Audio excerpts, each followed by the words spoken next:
Hey, party people. I'm Lia Scholl, pastor of First Friends in Greensboro, North Carolina. I am so grateful that you're taking time to be with me today.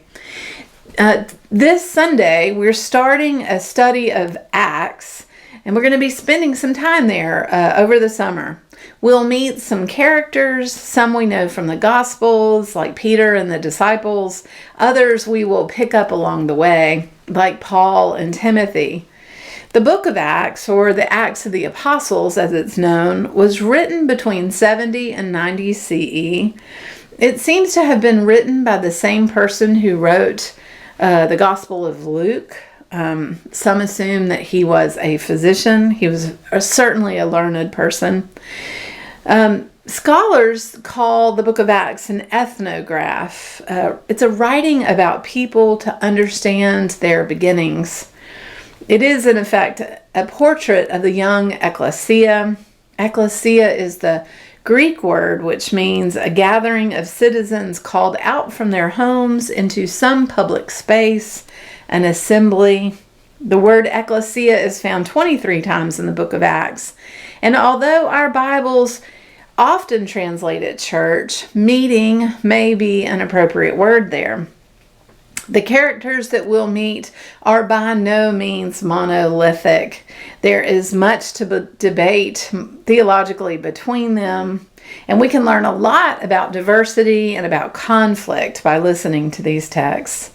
Today's text is Acts chapter 3. It's the story of the healing by the beautiful gate right outside the temple. For me, the purpose of looking at this text is to find yourself in it. Are you like the person at the beautiful gate in need of healing? Are you like Peter in this story, a person who welcomes people into the meeting with a vision for yourself of being a person through whom healing can happen? And I'm going to invite you over the next weeks to delve more deeply in this book of Acts. And I'll challenge you that you might try reading it all the way through, maybe even in one sitting or just a couple of sittings. A couple of chapters a day works too. So be strong and courageous. Do not be afraid, for the Lord your God is with you wherever you go. A curious thing happens when people meet a pastor, or really any professional Christian. People have one of three responses I found. First, the first group, they'll tell you where they go to church and they start acting very prim and proper around you. The second group gets really quiet and moves away really fast.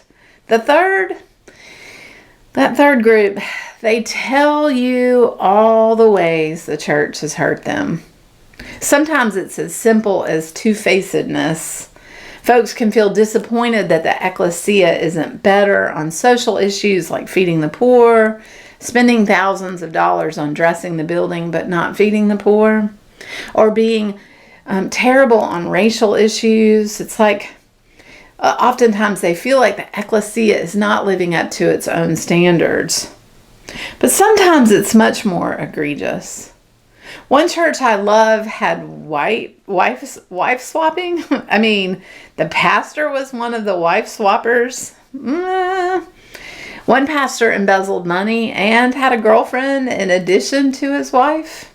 But listen, y'all, it does get much worse than that. For instance, one of my gay friends grew up in a church that preached against homosexuality nearly every week. My friend never left church feeling loved or cared for, but instead left feeling like they were an abomination.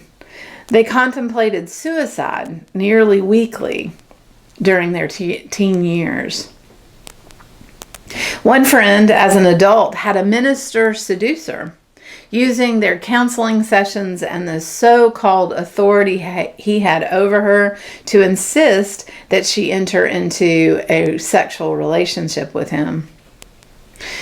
At one of my congregations, one of my interns said, "I have never seen people be so mean as that," after a meeting with a ruthless church member. And please, y'all have heard about the Southern Baptist Convention, right? intentionally covering up pastors who had abused women and children in congregational settings, helping those pastors find new congregations to so-called serve. The truth is that the modern church has all of these transgressive things and has, in some ways, become anything but a healing place. And yet, a healing place is exactly what it should be. As I said in the introduction to the text, the purpose of this reading is to find yourself in the story. We have Peter and John walking into the temple. Some people were carrying a man in who had been paralyzed since birth. They brought him to the beautiful gate at the temple every day so he could beg for money from the people entering worship. He saw Peter and John coming and he asked them for money. Peter gazed intently at him, and so did John. Peter said, "Look at us." And the man looked up at them, expecting some money. Peter said, "I want to give you something, but I don't have any silver or gold. Here's what I can offer you. Stand up and walk in the name of Jesus of Nazareth, the Anointed One." The man stood, danced, and actually praised God. Did you notice what Peter and John did? They gazed intently at him. They really saw him. And in seeing him, they saw what he needed. He didn't need silver or gold. He needed healing. What does it take for a meeting to be a healing place? It takes a deep, abiding commitment to full inclusion. That includes all races, all genders, all religious thought and practice. It includes all abilities, all theologies, all political leanings. It includes all ways of loving, friendship, married, not married, but still partnered, same-sex and queer. It includes all people who have harmed others. And it includes those who have harmed themselves. What else does it take? It takes boundaries. We set boundaries around our behavior so that we do not harm others. There's no name calling, no judgment, no gossip, no lying, no abuse, no stepping on others because you don't believe like they do, no diminishing others through our words or actions. And you know what else it takes?